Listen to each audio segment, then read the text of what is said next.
2019 discussion series titled Discussion on Synchronous and Asynchronous Sessions. Hello, everybody, and it's very nice to see so many familiar faces and so many new names. We will wait just a few seconds for I can see some people are still connecting, and then we will begin.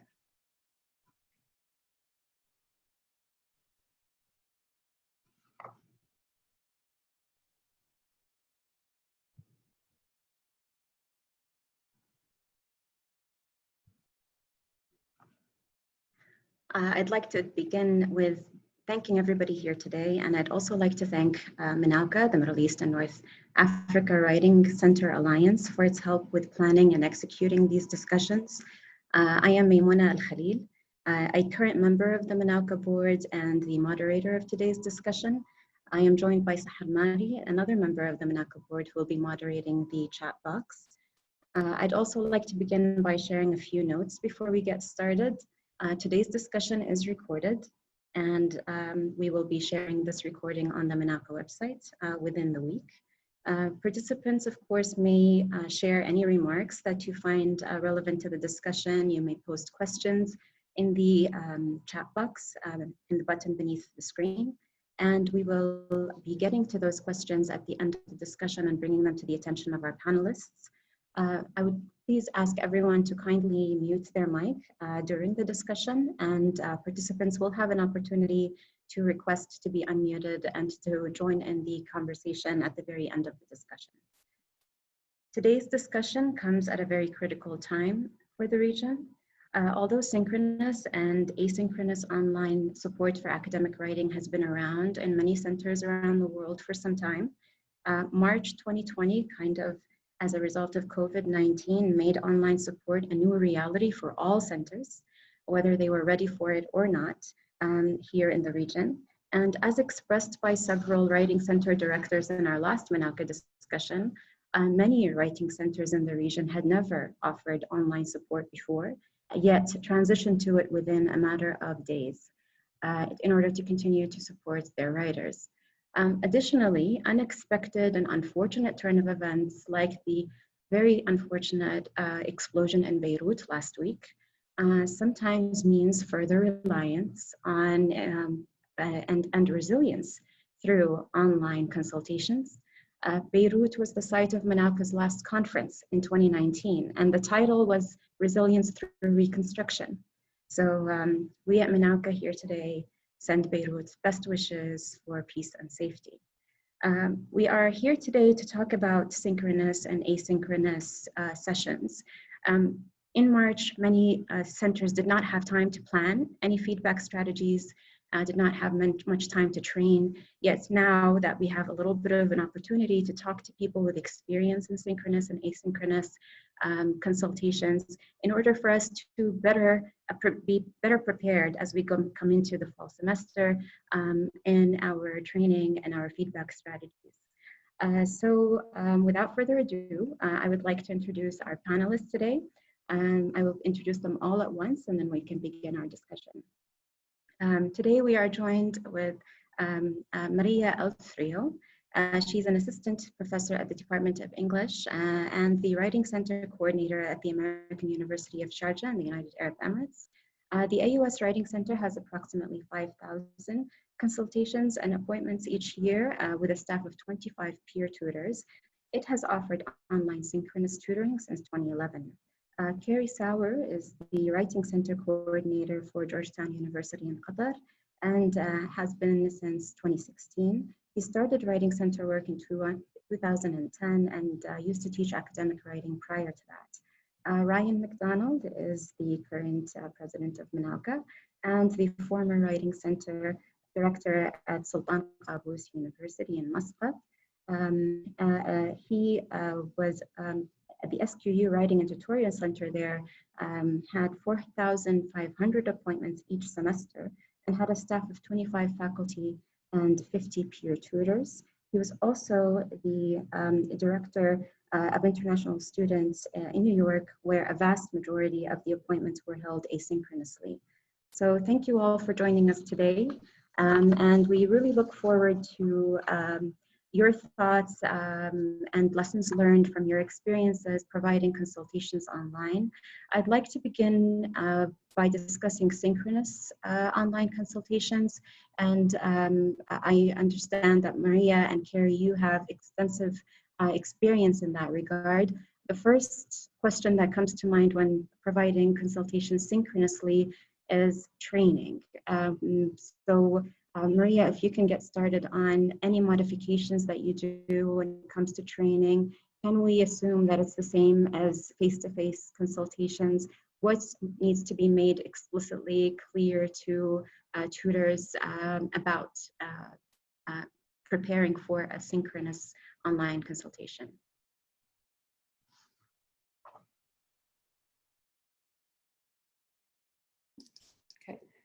I think it's helpful to emphasize during training that online tutoring can't deliver the same experience as face-to-face tutoring. Instead of focusing on the disadvantages of online tutoring by comparing it to face-to-face, we can encourage our online tutors to appreciate the advantages of online environments and capitalize on the strengths of the format. So for example, in our online sessions, there's the option to record, which our multilingual tutees have said they really appreciate, because then they can access the tutorial later as they revise and they write independently. So I encourage tutors to use these types of online tools that can enhance their sessions. It's also crucial to ensure that tutors are confident with the technology they're using, because they're not just tutors now, they're also IT or technical troubleshooters.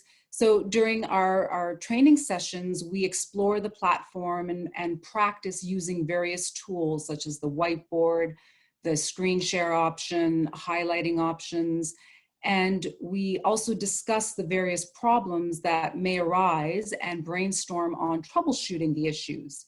We also discuss backup methods for communication and sharing documents for the times when our platform fails. And it does fail, it has failed, but the tutors have said that it's gone smoothly because they knew of alternative platforms that they could use, such as Google Meet and Google Documents, and they said that it went well.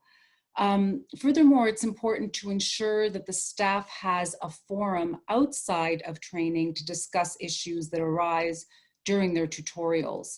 I know it's not possible to replicate the physical writing center environment, and that's what our tutors say that they miss the most, is just this vibrant, dynamic writing center community. But it is possible to create alternative support systems where tutors can collaborate by exchanging concerns and sharing ideas.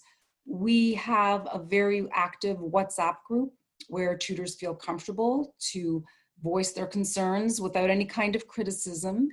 And they also know that if they run into a problem during an actual session, someone in the group will be there to help them out. So these are some of the changes that we've made that I've felt has helped our tutors with online tutoring. Wonderful. Kerry, when you're setting up your training for online tutoring, can you tell us something about how long it takes, so how you structure it, what you make sure you include in that training? And so when you actually do it? I'll start off by saying this is actually new for us. Prior to COVID, we weren't doing synchronous, so I'm actually the newbie of the group. So I can certainly speak to, you know, like the emergency piece that we all had, well, many of us had, when we had to jump on the synchronous train.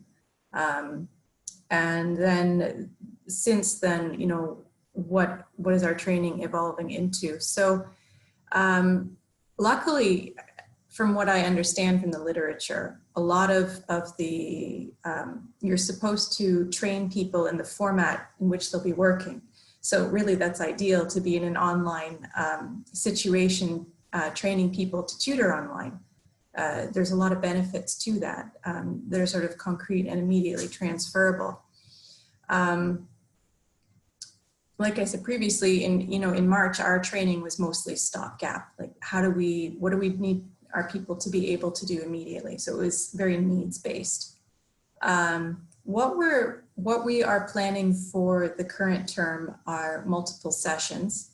Our first session is going to be very much to Maria's point around making sure they have technical competency, and so that they can use the various functionalities of the software without too much difficulty, and can also do the troubleshooting to walk students through that.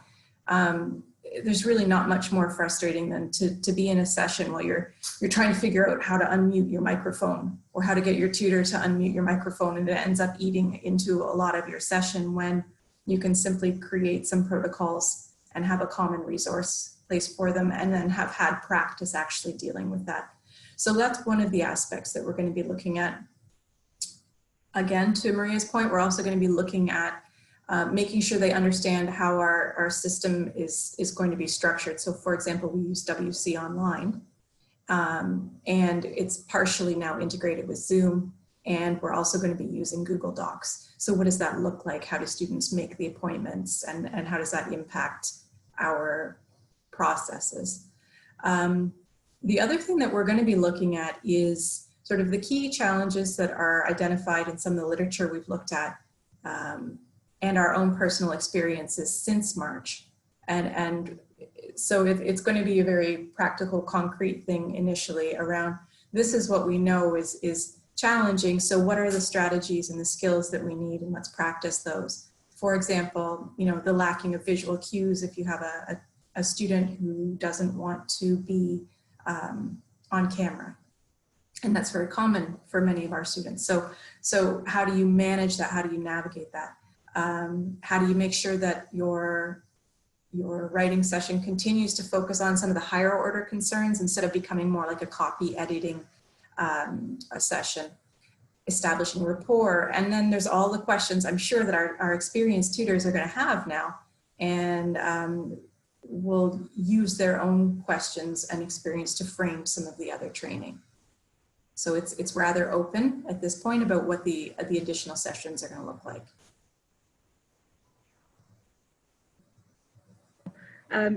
How about, we're now focused on the tutors themselves, but what about students? What are some things that you, Maria, have done to make sure that students know the Writing Center is still available, that the shift in modality does not mean any kind of impact on the quality of the consultation? How have you reached and marketed the Writing Center since COVID-19? Actually, we haven't done that much in terms of marketing. When our Writing Center shifted online, we sent out a message to all students, and we posted on our social media pages as well that we would continue to offer tutorials online. I guess what we did for our students was that we made the setup as simple as possible. So this means that our tutors have all the responsibility for preparing for sessions in advance. Once our tutees book an appointment, they receive an introductory email where we outline some simple technology instructions, such as the equipment they're going to be using. Also with our platform, it's more compatible with Chrome, so we tell them that in the email. After this, our tutors send their tutees an introductory personal email welcoming them to the online session, and they request that their tutees share their essays and any questions they may have. So our tutors gather as much information about the session as possible before the session about the students, which allows them to have the resources they need during the session and to decide on an appropriate format for the tutorial. So it really saves a lot of time. And I guess for our students, it's easy. They read the email, they click on the link, and they're ready to go. But in terms of marketing it, we really haven't done much. So I'd be really interested to hear what Kerry has to say about preparing the students for online sessions.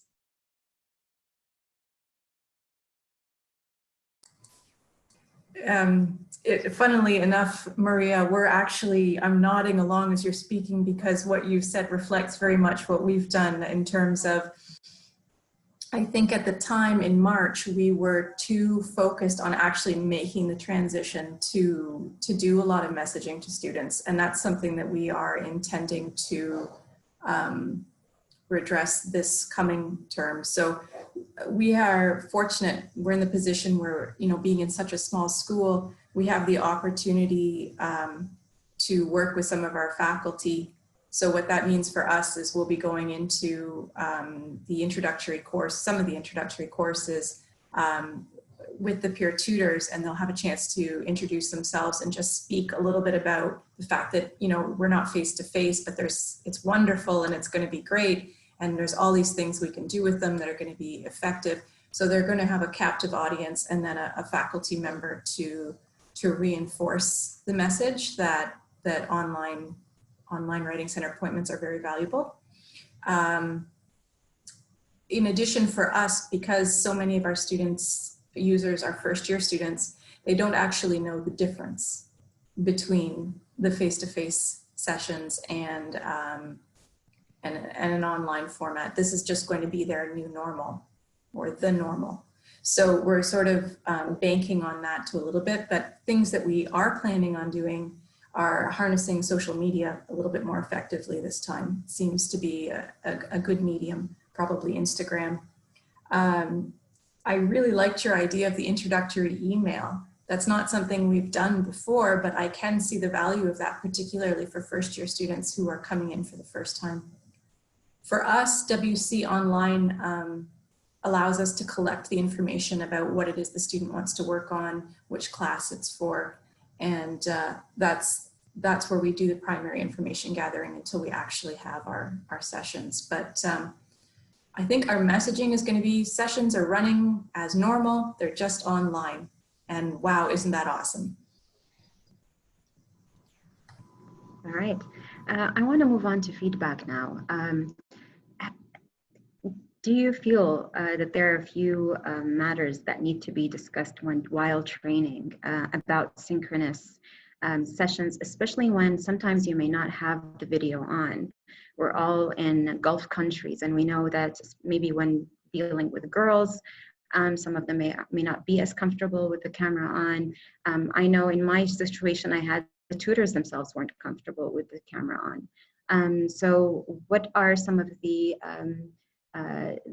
recommendations or suggestions or advice that you discuss during training about compensating for the lack of visual cues, and any more general feedback strategies for synchronous online consultation? Go ahead, Maria. Oh, okay. Yes, so our students don't like to use video, and some say that it is for cultural reasons. Others say they just like the anonymity, so they feel that they're not being judged. So to compensate for the absence of video, you know, the lack of body language and nonverbal cues, I advise tutors to confirm students' comprehension before moving on to the next point. Strategies like asking for clarification of specific points, checking for understanding before moving to another idea encourages student participation and enables tutors to assess student progress. When surveyed, because we've surveyed our tutees about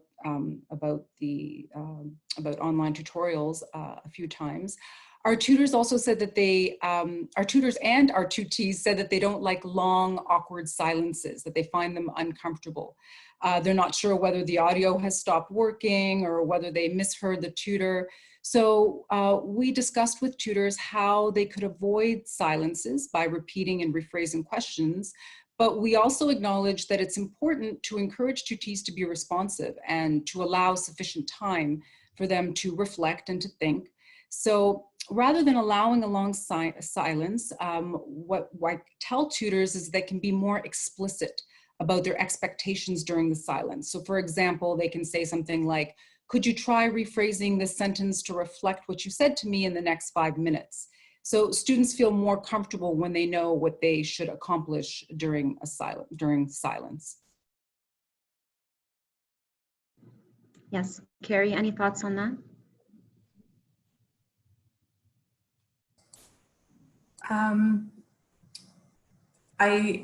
I agree entirely with Melissa on explicit, well, how to say this, explicit discussion around, like, you know, what the silence is for sometimes, like giving them an opportunity. To be honest, that's also what we would do in a face-to-face session sometimes, but you know, where you say, okay, I'm going to give you a moment. Please, you know, take a moment, rewrite this sentence, and then let me know when you're ready and we'll chat about it. But I do think that her point about making sure that we are more explicit around that when it comes to the online thing is important. With our training, so we tend to focus our training, we identify different stages. And for example, you have the sort of like the welcome stage and the what we call identify stage. So the welcome stage is, you know, you start to just that initial moment or two where there's a smile and a welcome and a how are you, and you're starting to establish rapport. And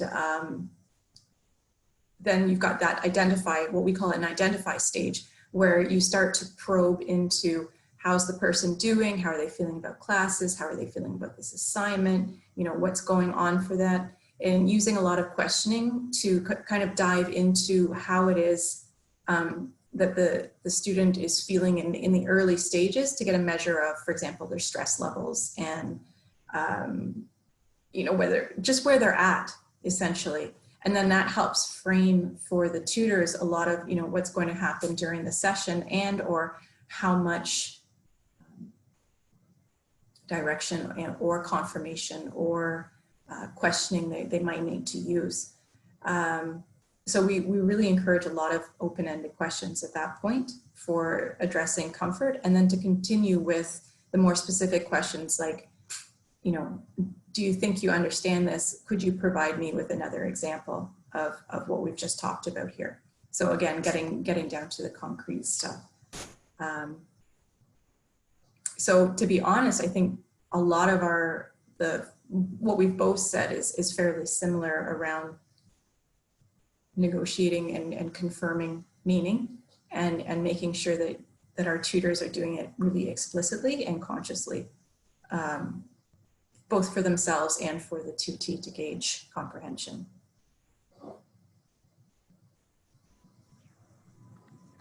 We have a question here in the chat. I'm kind of jumping into it just because it kind of has directly relation to what we're talking about right now, which is, are they looking at the shared screen together as this is happening, as a way of avoiding to look at a blank screen?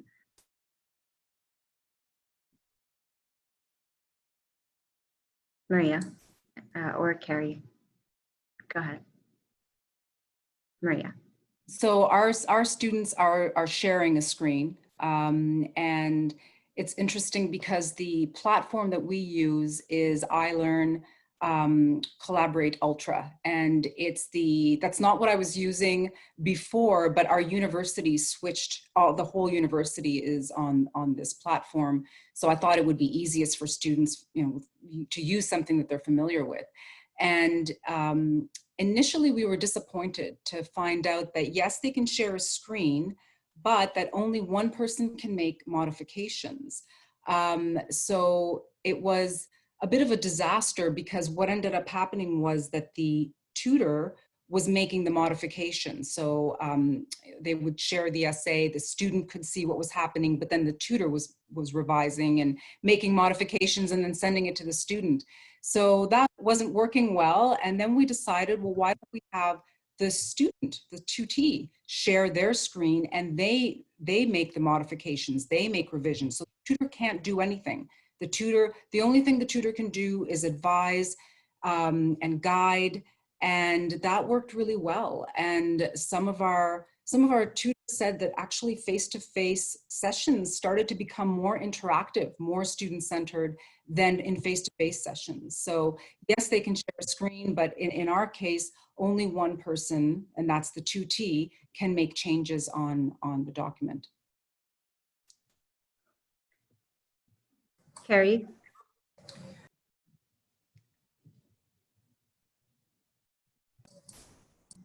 I unmuted? I am.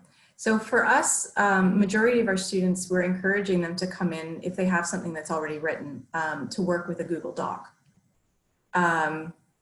and they share it with the tutor for the session, and then they can unshare it afterwards, and we encourage them to do that. There are instances of screen sharing where the tutee has their document up and they're the ones making all the modifications based on, you know, like the conversation that we're having. But I would say the majority of ours is a shared Google Doc. Our tutors don't generally actually engage with the document per se by rewriting or correcting things. What they tend to do is they'll highlight the document and say, okay, you can see this line here. This is what are you trying to do with this? Or how does this, and then, you know, scroll down a bit, affect this piece? And so it's actually in some ways a lot more advantageous to do it online, because you're working with the document in a kind of a more immediate way than you would be with a paper document in a face-to-face session. We also use the Google Docs right now for brainstorming, in terms of if the student is interested in just generating ideas and putting things down, then we just type it down on the Google Doc in kind of like a list or a couple different columns. And then we use that to start to brainstorm around, you know, different ideas that they can use. Wonderful. I kind of want to stop here with synchronous consultations and want to jump over to Ryan. Ryan, please, we've heard about the synchronous consultations now, yet in many cases, for reasons of connectivity, the internet cannot be relied upon, power outages, or just tutor and tutee not being able to meet at once. There is the asynchronous option. Back to the same questions that I asked Maria and Kerry, starting with training. You are not, that the person, the writer is not in front of you. So what are some issues that you want to make sure that the tutors are aware of? I know a big concern that has been voiced by several practitioners in writing center work is we do not want to be seen as editors, and there could be that risk by getting the work and having the tutor engage with the work and then sending that work back to the tutee. So can you tell us a little bit about training for asynchronous? Yeah, thank you very much, Maimoonah, and thanks, Maria and Kerry. It's really interesting to hear what you're up to over there. And I think I would just want to start off by saying that there is this perception that somehow when you have an asynchronistic session, somehow that's lesser than a face-to-face session, or it's lesser than a synchronous session. And I would just push back a little bit and say it's just different from this mode or this mode. We know that when we do these sessions online, the mission stays the same for the types of things that we're trying to accomplish. Our goal is always to develop autonomous writers. We're working on you know, improving the writer, not the piece of writing in front of them. And so the medium's changing. So we're doing it in an asynchronistic way, but the way in which we're doing that is not all that different. So the intention and the heart behind and the training still applies to what they're doing. So I think the first thing to try to do for training is to work with your teams to let them know that everything they've learned up until this point can still be applied to the types of sessions that they'll be doing, even though the medium might be quite different than what they're actually expecting. And it goes back to what Maria was saying about the level of discomfort that some of the tutors have, and having a safe space outside of that environment where they can talk about these things and set up some kind of discussion board where they can really get into what's working well, what's not working well. They support each other in the entire mission of what's going on. And I was just thinking, Maria, as you were talking about it, it'd be a really interesting opportunity for the tutors if they were to publish a training manual for how to do those types of things as kind of a motivational carrot for them, because as they're working through their challenges, they're also using that as expertise that they can share with a whole bunch of people. So in general, I want to speak just about asynchronistic kind of in general, because I know we have membership from a broad range of writing centers and student profiles. And so I think the first thing that you need to do is decide what type of feedback you'd like to focus on for asynchronistic sessions. And there are three primary modes that we use. One would be, we read a piece of writing, and then we would write a short write-up at the end, maybe 1 to 2 paragraphs, and then deliver that back to the student. And that can be very effective depending on the language level of the student. So it doesn't have to be line editing or line comments. It can be just one holistic piece similar to like your overall thoughts, and you would address global and local concerns within that paragraph. So you might have one thing, you'd hamburger everything. So you talk about what's really good, what could be developed, and then what is really good. And you're giving them points to consider, but you're talking to them in a more metacognitive way about their writing, and you're addressing it in a way that you feel comfortable with their language level so that they can interact with those comments and still take something away from them. The second way would be the more traditional thing that I think people immediately go to, which would be Control-Alt-M, setting up a comment box on a Microsoft Word document or a Google document, and the student says, I really like this introduction because it sets up the essay quite nicely. Or, it seems like there's a subject-verb agreement here, or whatever it happens to be. And I think that's what a lot of universities are using right now, just because it feels very comfortable. And we all do that naturally when we're editing something for someone else, or when we're working on some writing for someone else. And the third way is a video option, which I'm really looking forward to seeing how it goes. If you use something like Screencastify, we're envisioning having a paper that has a series of documents, a series of comments on it, and then a 5-minute Screencastify walkthrough of some of those comments that might be points of contention or points of disagreement, because we don't have that traditional dialogue face-to-face that we would in a session. So if we're making comments where something doesn't sound right here, that might be my comment. That's not very helpful to an ELL student who's working on their essay. They don't necessarily know what would sound right. If they did, they probably would have written it that way in the first place.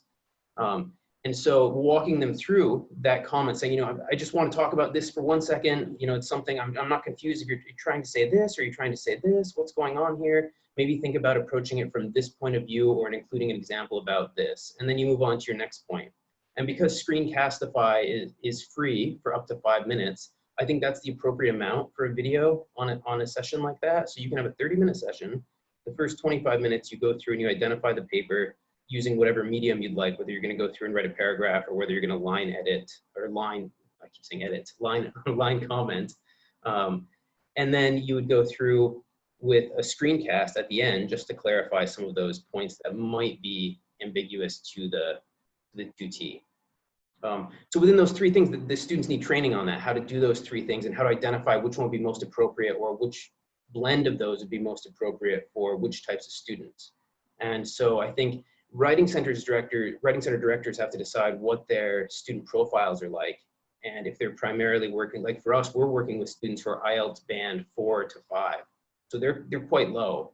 And so that requires a different type of approach to an asynchronistic session. So we have rules like in our training that we don't want students using phrasal verbs when they're giving feedback to the writing of the students, because phrasal verbs are a nice, easy way for students to get really confused. You don't want to say this sets up the rest of the essay very nicely. You would say like this, well, you don't want to say that it sets it up. You might say this, I don't know, I forgot the word I was thinking of, but just avoiding phrasal verbs in general and things like that we want to use as much explicit instruction as possible and reduce the vagaries.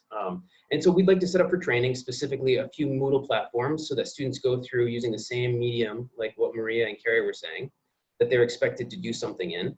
They could look over a series of student submissions that have already been vetted by the Writing Center coordinator, and the students engage in that in the same way after going through a module of a bit of training on how to do that. And then they submit that in, it gets reviewed, and then we can talk about it as a group via Zoom or some other type of Google Meet, and we go from there. And then we identify those points and do our best.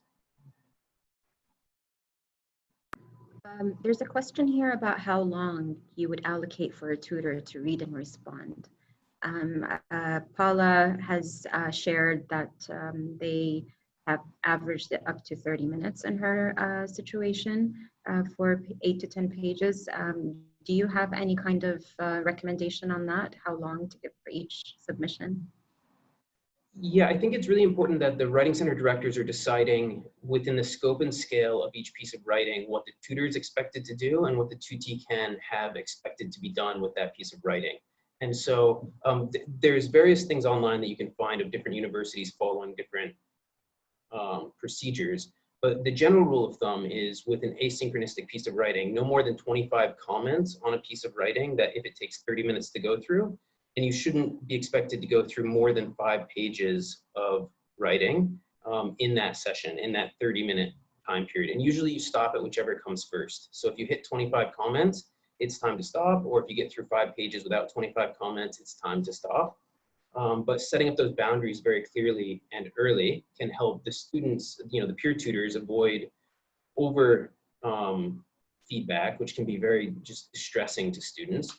And it can help the tutee from being frustrated by a difference in expectations between what they thought was coming and what wasn't. So we're planning on 30-minute sessions with 25 comments or ours isn't quite 5 pages, ours is less than that, but that's the general, because we're working with such low-level students, they generally, their capstone project is a 500-word report, and it would be if they finish the report. I have a question here on feedback strategies.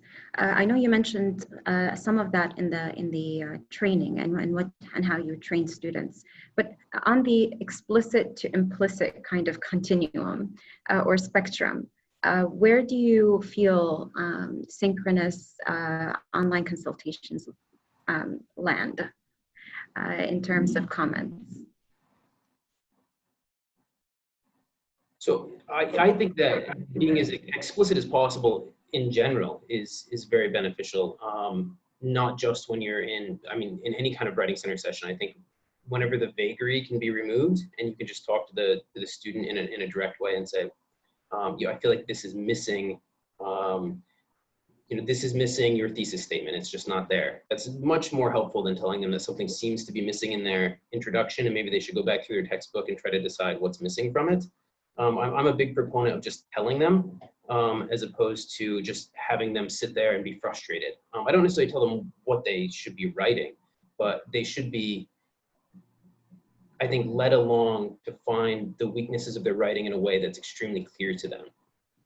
So one of the ways of doing that, though, is by limiting what we're actually doing in terms of feedback and with explicit feedback strategies. So following something like a rule of 3, where you take 3 aspects of a piece of writing, whether it's transitions, organizations, and basic grammar, whatever the focus is for your session. Normally that would be negotiated in the session, but that's not really an option with asynchronistic. So the tutor has to essentially decide if the tutee has not listed through WC Online what they'd like their focus of the session to be. The tutor has to then decide what that would be, but by limiting it and saying, well, if I have 25 comments and I have 3 areas I can focus on, that leaves me about 8 to 10 comments per issue. I can really hone in and figure out where the student is making errors instead of mistakes, what the real moment of loss is, what are those higher order concerns that I can really address, and focus in on those and work on making comments that are explicit and clear. I know one thing that becomes clear in the face-to-face consultation is that these are all recommendations. This is not the one way you should do this. This is not the one way you could adjust a sentence or express an idea. How can you relay that sense of option, that the agency is still with the student, the writer, in an asynchronous environment? So I think one of the ways is by doing exactly what you just said, which is giving them options. So when you are leaving comments, I think when you say, I'd like to hear more about this idea if you're writing an essay on global warming. Have you considered this, this, or this? I would like to hear more information on any of those 3 things. Or I really feel like this needs an example to strengthen it. Maybe you could consider an example like this, or like this. And you're not giving them the language, but you're giving them the sense that their writing would benefit from a bit more information, and you leave it up to them to do that. But you don't want to leave it so open-ended where you say, this needs an example. I feel like that's too vague for a student to think about what exactly, the for our students, that's a bit too vague for them to just take and run with it. So they need to have a few different options to clarify it. Yeah.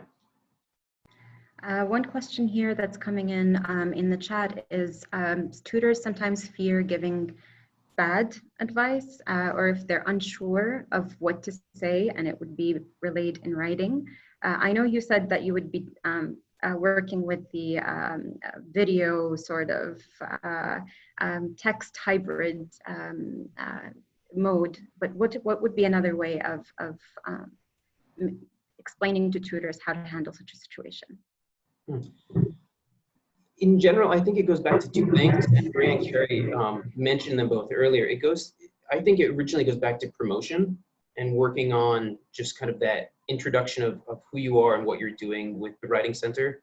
So students have that expectation that what's coming out of these sessions is not designed to be dogmatic, and you have to just follow it word for word, that what we're trying to provide is a service that helps your writing get stronger, but what we're offering are suggestions. It's not supposed to be prescriptive. And I think having flyers that say that, maybe not in quite that way, but promote it that way. And we've been thinking about, we used to have a little, almost like a code of conduct or a code of expectations that we'd have the students sign and the tutors sign when they started. And it was, here's what your job is, and then here's what the tutee should expect from the experience. And we're thinking about rolling out something like that again, just because the expectations have changed so much, and we really want to avoid being seen as just an editing center. And so I think by saying, here's what you can expect, you send in your paper, you'll get it back within 2 days. There'll be comments on your paper, they're designed to do this. You won't get this kind of feedback, you will likely get this kind of feedback. And then having an open channel for them to go and talk to the director or the graduate assistant or whoever's working in that writing center that provides them with an avenue to discuss any kind of problems or issues that they have. All right, thank you very much. This question is for everyone, Ryan, Maria, and Kerry. Challenges that you have encountered when working with synchronous consultations. Maria? Well, my tutor reported that building rapport was one of the biggest challenges they faced during online tutoring, and Kerry was just talking about the importance of building rapport and how that can then help set up the rest of the session. And so they just felt that they weren't as connected to their tutees as they were during face-to-face sessions. So we really had to have a discussion about this and come up with some possible solutions that did end up helping. So we talked about how, when they first start to make contact with their tutees, they can start using their first name, introduce themselves, express an interest in the tutorial, that it's important to use a personalized email when they contact their students and not just a general template. And this way the tutors can start a dialogue with their tutees even before they meet them online. Many of the tutors said that they like to use smiling emojis to express their enthusiasm in their emails and also in the chat box before they move to audio on our platform. And during the tutorials, we talked about how tutors can call their students by their first name, find opportunities to offer praise, empathize with students, and engage in casual conversation with the students as well at the beginning and in the end. And some of my tutors actually talked about the beneficial effect of online tutoring during the pandemic. They weren't expecting this, but they said that our tutees felt more connected because of online tutorials. She said that there was one tutor who said that she could hear the sadness in her students' voices, especially the students who were trapped in their dorm rooms during the lockdown. And she said that these conversations during online tutoring became an outlet for tutees' social lives. So many of our tutees started to look forward to their online conversations. But I guess that would be the biggest challenge, is how do you make that connection that's so easy during face-to-face, but we really have to work hard at it. We have to work a lot harder on the online format. Kerry, any challenges that you faced last March? I like, just as a comment, I like what Maria had to say. We also had some similar feedback from one or two of our tutors about it being a good way to actually connect with people. So I think that saying that there's always going to be challenges with rapport, et cetera, I don't think that's necessarily true. I think it's the way that you approach things and the context that you're working with. It's a very personal dynamic.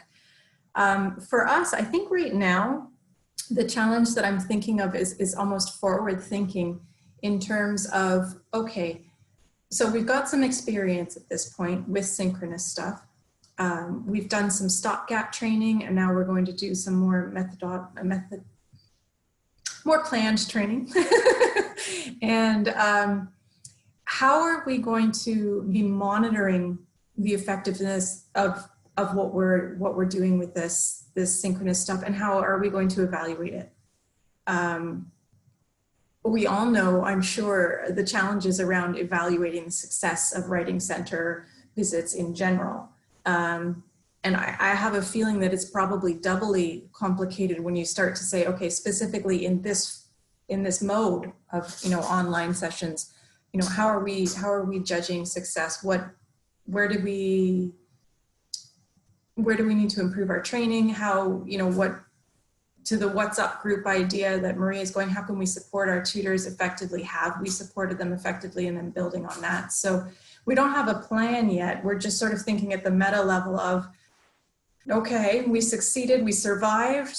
Now we're being more thoughtful, and how are we going to do this in a way that is actually meaningful and well thought out.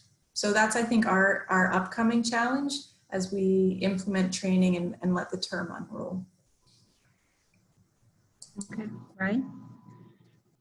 I think we have two major challenges that are coming up. The first, which is always true with asynchronistic sessions, is trying to build a profile of the student that wrote the piece of writing that's directly in front of you when you don't have that opportunity to actually engage with them.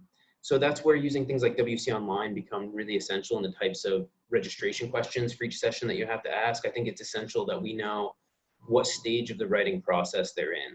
I think that's really important. What level they are, what focus they would like us to have.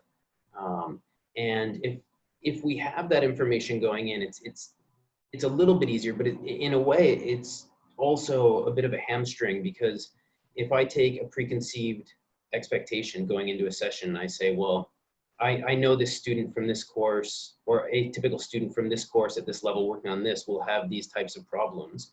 I think you're conditioned to go into looking at a piece of writing with those in mind, and I think it can tend to hamper the type of advice you might give that might not be necessarily what that piece of paper or what that student needs out of that session. And you don't have those opportunities to have a dialogue and modify your approach. You have to be all in on one approach and just go with it.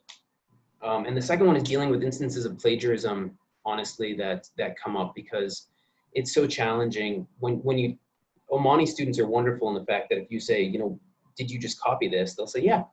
Like I just say, totally copied it. And you say, well, okay, thanks for the honesty. And you can move forward. It's a very healthy discussion about, you know, why we need to come up with some alternative language to talk about this thing. But when it's asynchronistic, you have these points where something sounds like it's either misquoted, or it's taken out of context, or it's just completely Google translated. And it's very difficult, other than telling the student, you know, this doesn't sound right, which again goes against the grain of giving them advice that's ambiguous.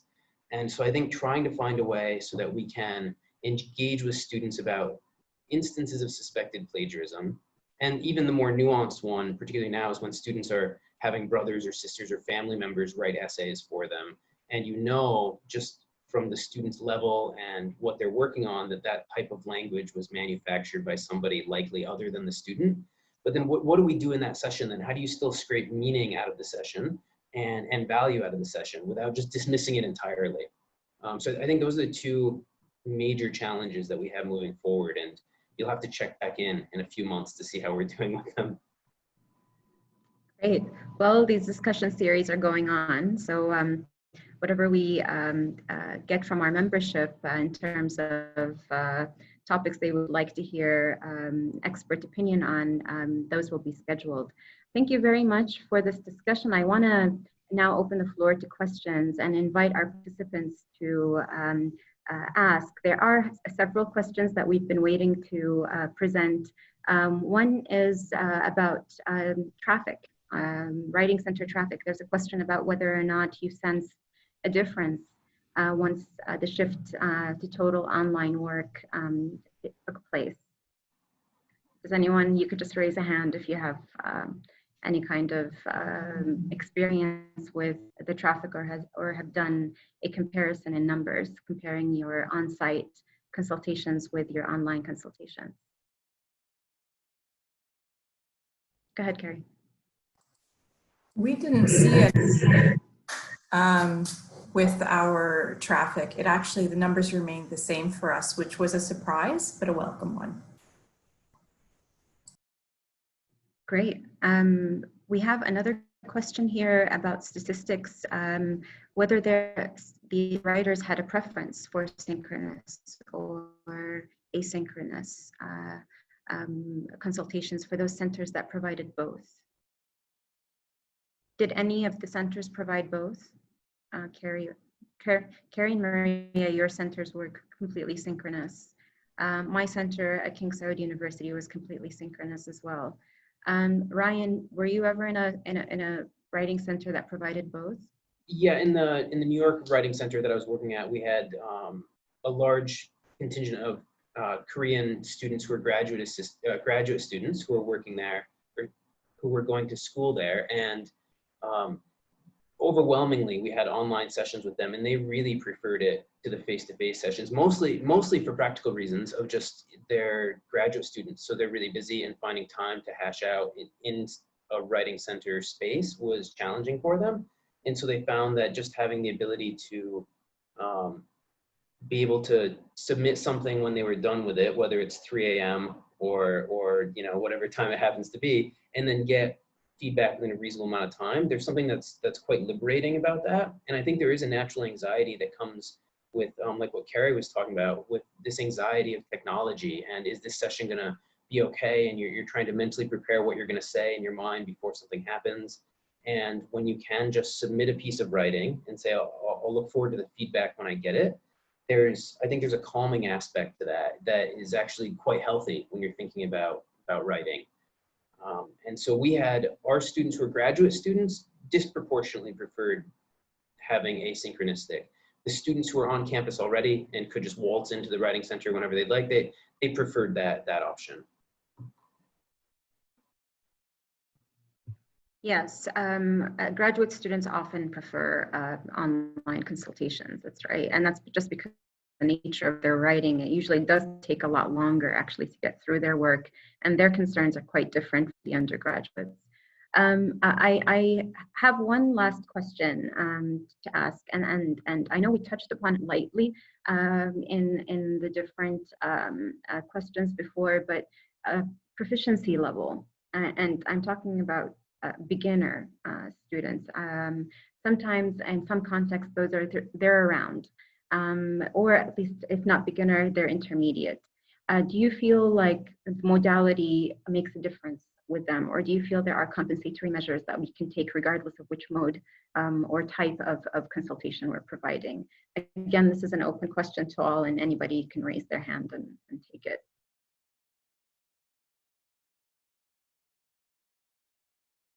Ryan? Sure. So, I mean, we have, it's a foundation program. So we have 5,000 students that range from level 120, which would be a 0 beginner, all the way up through to 600, which is the exit course, which would be an equivalent of an IELTS 5.5. And we do have the tutorial center and the writing center. And disproportionately, the lower level students do go to the tutorial center because they're all peer tutors who are Arabic speakers. And this helps a lot with just their general sense of ease, and to kind of hammer out points of contention. And what we're trying to do this semester is we're going to have the peer tutors work on writing in a way that we never have before. And so we're hoping that having these peer tutors engage with the students, because traditionally it's always been teachers that are working in the writing center commenting on students' writing. And so we don't see those low-level students working with the teachers because they're just not as comfortable. And so we think that by incorporating writing more fully into the tutorial center and getting those students who are bilingual working with the same language, that we can offer a service that will be not intimidating and hopefully very valued by the students. You bring up a very important issue, which is with beginners, they tend to appreciate having, especially in our context, having somebody who understands Arabic in the writing center. I wonder if the move to well, if we're in a physical space, you can always call on someone if you ever come and encounter that situation.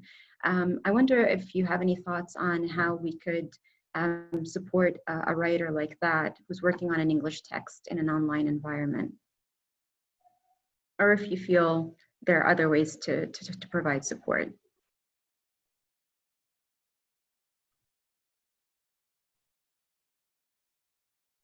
Maria. Yeah, I was just going to say that I encourage my tutors to code switch. You know, the ones that speak Arabic, if we have a beginner tutee in the writing center, the Arabic speaking tutor will take the beginner student. So I'm wondering if there's some way that this could be decided when the student makes an appointment. I don't know, I don't have the answer. We haven't done that yet, but I'm wondering if there's some way to pair beginner students with a tutor that speaks the language.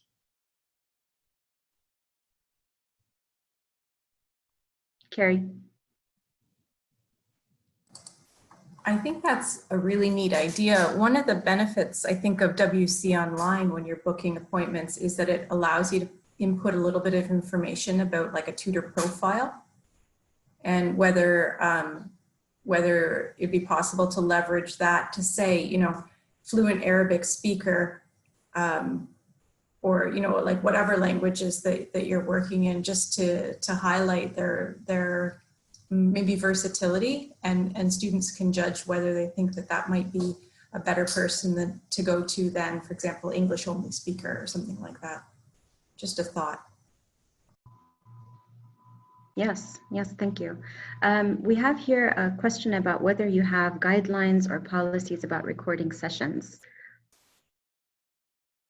Does anyone have that or is thinking about having that? Yes, Maria. I guess we don't have any guidelines. Our students, our tutors, we discuss the importance of recording sessions. All of them are on board with recording their sessions, and they ask their students at the beginning, before the tutorial begins, if they would like their session to be recorded. Some students say yes, some say no. Most say yes, because they really do want access to the tutorial when they're working on their papers later. So that's how we handle it. I'd be curious to find out how other centers handle it. Any other ideas or thoughts from the other centers on recording? Kerry? We don't currently do it, but I think that the point to the idea, I can definitely see the value of it, as long as the student is consenting and the tutor. I think the tutors also need that option. Our school is really in a position now where I think most of the time they're leaning towards not recording sessions, although they will be doing classes. So it's actually a very good question. I hadn't really thought about that. So thanks for bringing it up. Go ahead, Ryan. I just wanted to say that I think it's a really nice opportunity when you do have those recorded sessions, if you can use excerpts of them for promotional uses, but then also to clarify maybe just the ambiguity of what a writing center session is. So it can just be online. Here's an example of a session that we do. as long as everyone's on board. It is probably more authentic than if you just had two peer tutors setting one up, which is, we have something similar to that, but I'd love to get one with a student and a tutor together for 30 minutes, and someone can just go online whenever they'd like and watch that. I agree. I think that's the best way of explaining what we do, is to show them what we do. So that is actually a very good idea. There's a really interesting discussion happening right now in the Zoom chat box about how actually, I think it's Hanouf from AUK explaining that students enjoy their recordings and like them because they could revisit them. There was a previous comment also about students really liking the screencasts because they could re-listen to them and check them over and over again, even beginner students. And so it seems from the questions and the comments that are in the chat box that there is an openness to recordings and a comfort level that comes with them, and actually an appreciation for the opportunity to be able to replay comments on a piece of writing.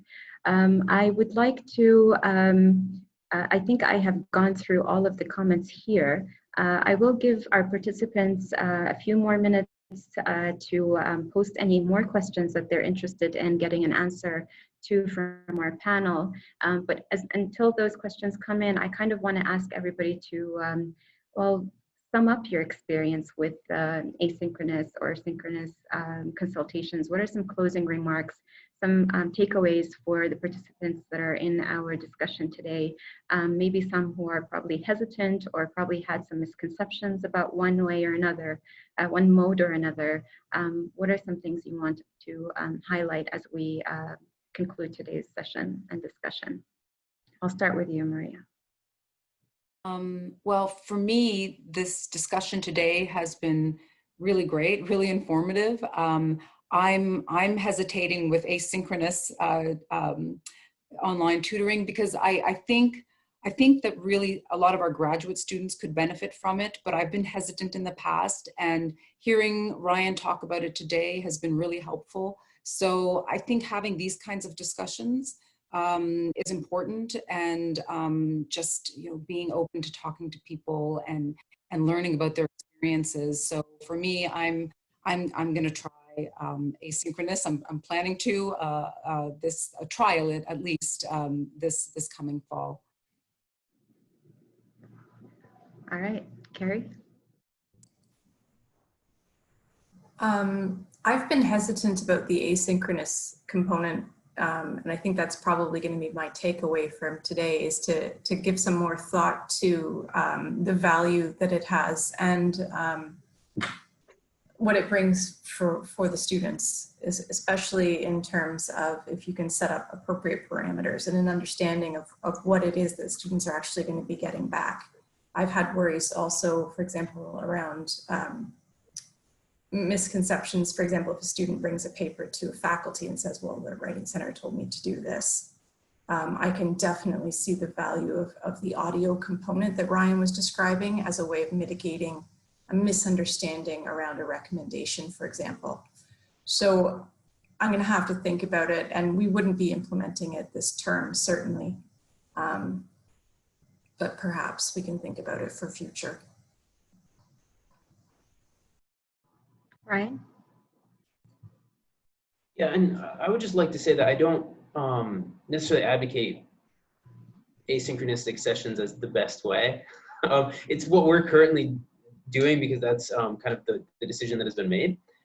But I do think it takes a bit of a perspective shift. Like, we know Writing Center sessions are always dynamic. Like, we never know what student's going to walk in the door or what challenges that might be. And we have to constantly kind of think on our toes to provide the quality of service that we want so that that student is getting a benefit out of coming in and spending 30 minutes with us. And I think if we just take that kind of dynamic process and think of an asynchronous session just like that, where something walked in the door, it's a new skill we have to learn, but everything else that we have, we carry with us. So our toolkit's essentially the same. We just have to figure out a way to make this square peg fit into this round hole. And it can be done. It just needs a bit of, I think, mental willpower and energy, which not all of us have right now, especially if you're going to try to do more than one. but also just kind of a reimagining of what's possible for a writing center or a writing center space. It can absolutely be a tool. All right. I see Hanouf's hand up. Hanouf Al-Jhail, would you like Hi. to come in? Yes. I just wanted to thank you, Maimoonah. I just wanted to say thank you so much. It's great to touch base with everyone. And I hope everyone is doing well. I just wanted to give like a general feedback. Thank you for all the speakers today. As for the center, writing center at AUK, I don't know if you know this, guys, but we had Zoom as online writing sessions since I believe 2015. And we use TutorTrack as an appointment system. Currently, they're not synchronous with each other. Like they're saying that there's an update to TutorTrack that we might embed Zoom within making an appointment. That would make even the process of making an appointment even faster. But with the migration to completely synchronous writing center, which we've been doing since March, we had the advantage of the established reputation. So some students use the services. They were, already, know the strategies. They know what to expect in a writing session online. However, we had different management, challenges. So for instance, the online sessions were restricted for staff only to be held. And after the pandemic, we needed the entire team to shift to online, sessions. So basically that's something that we had to do. We had to co-conduct as staff with all our writing consultants, the student consultants. And the trends were really interesting. As I said, the majority of students want the session to be recorded. The majority of students actually don't want to use the video option.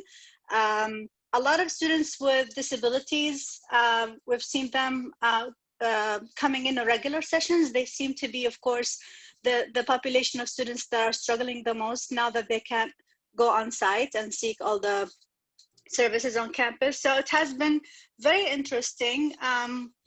In addition to that, we had a tutoring center, which was completely asynchronous on site. So we needed to migrate a full center, a tutoring center, which basically offers sessions mainly for engineering and business students, to Zoom. And that has been interesting because the traffic is completely shifted. It used to be a very busy and vibrant, and there's heavy traffic on site. And now in tutoring, there seemed to be a lot of hesitation from students coming in and requesting tutoring sessions. So it's really interesting for us to, in the future, to analyze and assess what are the type of trends that we're seeing, between the two centers. What makes the students most likely to book a writing session on Zoom, and to see this as something that they would want to do repeatedly, while tutoring seems to be, still building its credibility, in terms of attracting students from engineering or business, disciplines to request a tutoring session. So that's where we are right now.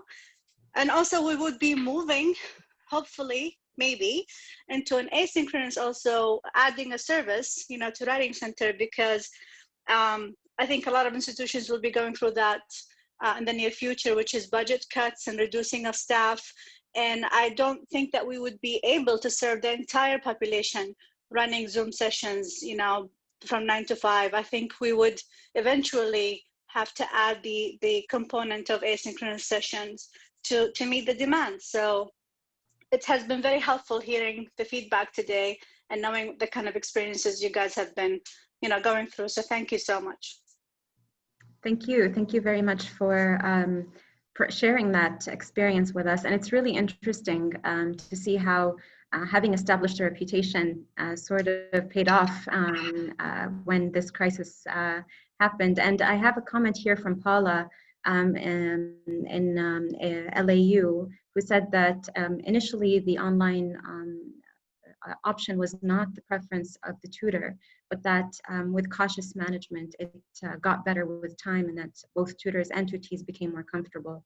So perhaps that's just the track that the tutoring center is on, and hopefully will get better as with time and with quality control and with good experiences for the people who use the service. I want to thank everyone today for these wonderful ideas. I am going to be rewatching this and taking notes. I was too busy enjoying the conversation as it was happening. Thank you so much, Maria. Thank you, Kerry. Thank you, Ryan. Thank you, Sahar, in the background. Thanks to all of our participants today. We look forward to welcoming you to our third Manalka session, which will be announced very shortly and soon. Stay tuned for our announcements on our social media outlets and by email. I hope you all have a wonderful rest of the week, and see you later. Bye.